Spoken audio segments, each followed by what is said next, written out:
Good morning, everyone. Welcome back to Biblio Fitness. Hope everyone's had a great day, made some spectacular gains today.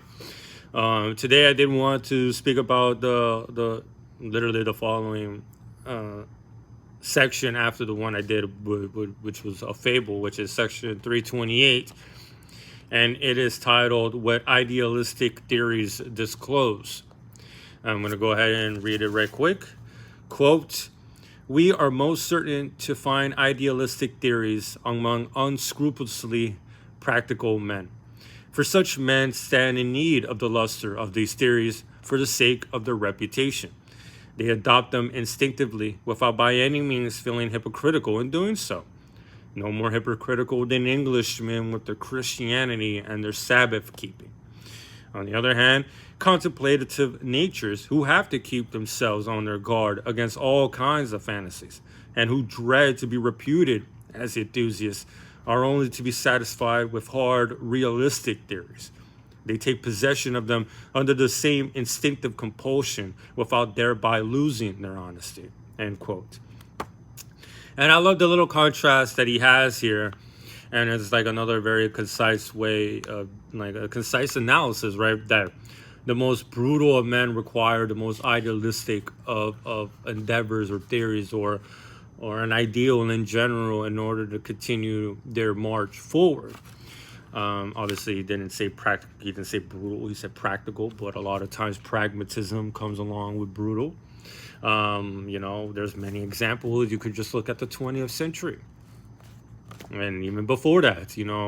How it just goes back. Like it makes you a little like a cynic. This whole kind of thinking, but it really has you believe like why do you have this idea? What are you chasing for, and why do you need it? And then looking at the actions, because we can't people who want power, people who want dominance, they can't just blurt out their actual intentions, because then no one's going to be willing to die for them. You have to put in the words necessary to get people to believe that your actions and whatever it is that you're doing is with the greatest of intentions, that the ends will justify the means. A lot of people are, oh no, the means justify the ends. It's like, no, that's not how it is anymore, especially in this moral era, right? The means don't justify the end. It's the end justifies the means, because at the end of the day, it is the intention that is most important, right? It's not the actions. It's not the results of your actions. It's what you want it to be, what you tell yourself it's going to be, right? And, and we really do adopt them instinctively. Everyone adopts, ideals by instinct as like I've spoken about it many times, but as a way to vindicate our selfish drives to ourselves and to the people around us. And like I was saying, to the 20th century, more specifically, because it's right there. And if you don't know much about that, then shit, you got some homework to do. But the most brutal men, look at the Soviet Union, right? It is for this utopia. It's for this great paradise. And all the suffering that we're going through on this, the shit that happened in the Ukraine and the massive collectivization of farms and the massive murdering of people. Like a lot of people really went through the ringer and the gulag and the gulags with the kulaks. What was it for? For this ideal, right? This utopia for the workers, this heaven. Instead of waiting for heaven on the other side of life, you're bringing heaven down to earth. That was the ideal. And that ideal was used by these brutal men like Lenin, like Stalin, like, Beria. Well, Beria's later on, but, these guys were the most brutal motherfuckers. And they use these ideals to get people to do these destructive things for them. And we do that all the time, right? The more practical, the more pragmatic you are, I believe, the more you are going to be aware that you require this sort of fantasy, this facade, in order to get people to get behind you, in order to get the cannon fodder to propagate your drives. So it makes sense, these practical men are not going to be interested in fantasies, and I know he goes to contrast with contemplative natures, on the other hand, guard against all kinds of fantasies. But at the same time, you do have to look at it like, I may not, let's say I was one of these guys, I may not in reality believe in these ideals because I know what they are and I know why I'm using them as a mask. But you turn on the other side, and what people are looking from the outside in, people are very superficial. People only believe what we say because we have to take their word for it. Why would someone lie to me? Why would they lie about this? Why would they lie about that? Even though we're born liars. That's all we do most of the time is fucking lie.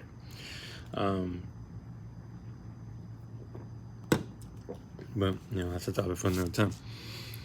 But it is quite hypocritical when he says that they adopt them instinctively and without feeling hypocritical. These brutal practical men, like he was talking about the English, especially during the turn of the Industrial Revolution, these magnates, these merchant class arising and starting to buy property even bigger than the fucking princes. But yet they're still saying they're Christian. They're still saying they're doing it for the good of people and they care about people and they're altruistic when your actions speak otherwise. Your decisions speak otherwise. It doesn't look like you are acquiring wealth for the betterment of your community. You're only doing it for your self-aggrandizement.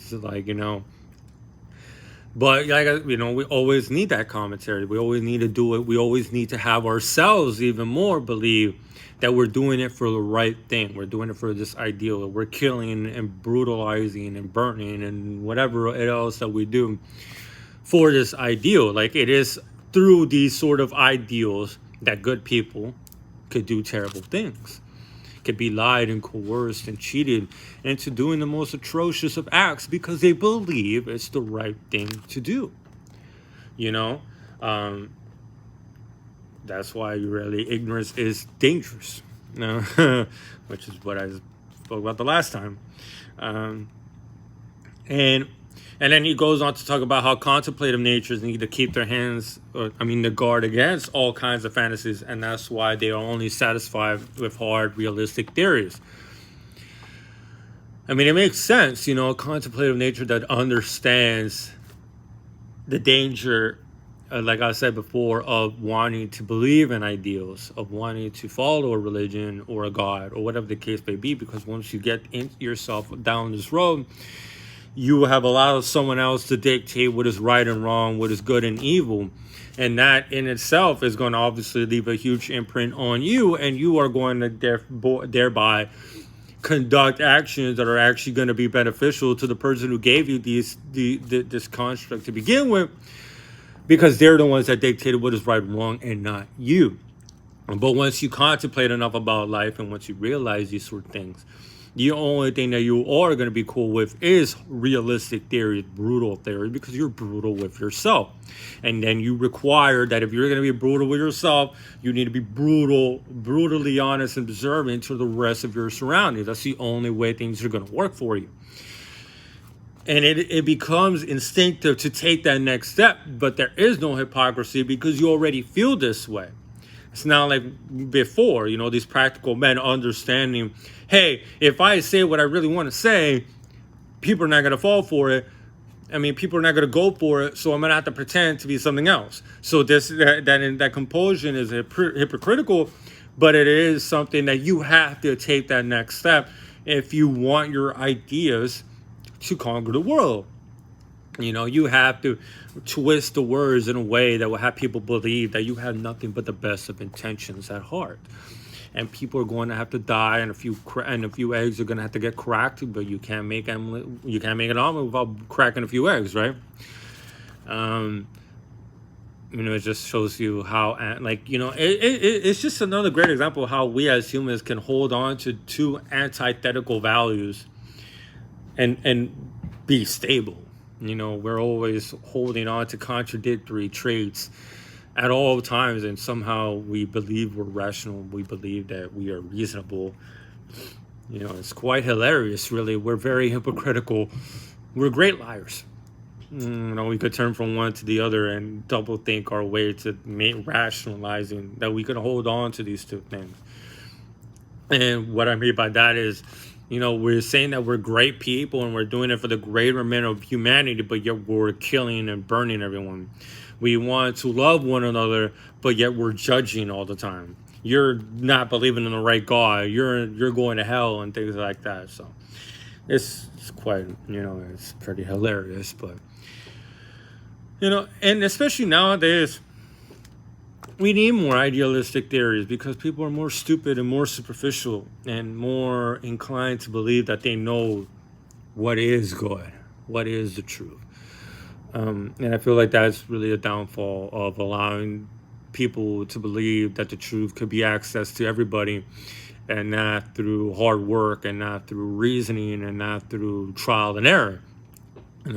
We have this pompous attitude to believe that when we judge another human being that we somehow know what like I said, we're the paradigm of righteousness, as we're the paradigm of, oh, look at this fucking moron, why are they doing this and this and this and this? And it's like, okay, but what are you doing?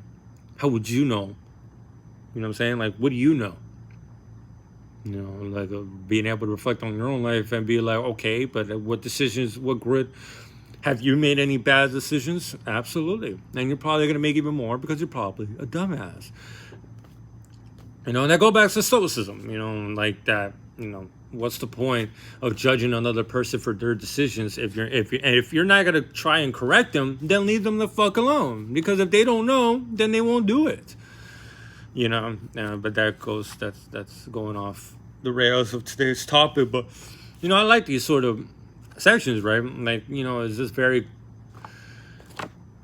another tool or another avenue to look at when people come at you with these altruistic fervors or altruistic rhetoric of why they're performing such things. You always have to be extremely, extremely cognizant that they're most likely bullshit. Like, I don't believe anyone does anything for altruistic reasons. Probably like a very handful of people in the world are able to do such things. We even perform altruistic acts because it makes us feel good, because it makes us feel useful. So, it's very interesting that the more idealistic something is, the more brutality is allowed in order to get to that, because it's just so far off that you have to commit such acts in order to even get close. It's not tangible, it's not close, it's far away. And like I was saying before, like in previous videos, when you get close to it, when you realize how brutally ugly it all is, how much of a sham it all is. So, it makes sense why people, the most pragmatic of all, require the most crazy of ideals, because they, like I said, they just require something so they can look at themselves in the mirror like, I'm committing all these brutal acts for a good cause. We always need a good cause. We always need a purpose. And we just have this fallacy now that my purpose is more justifiable than yours.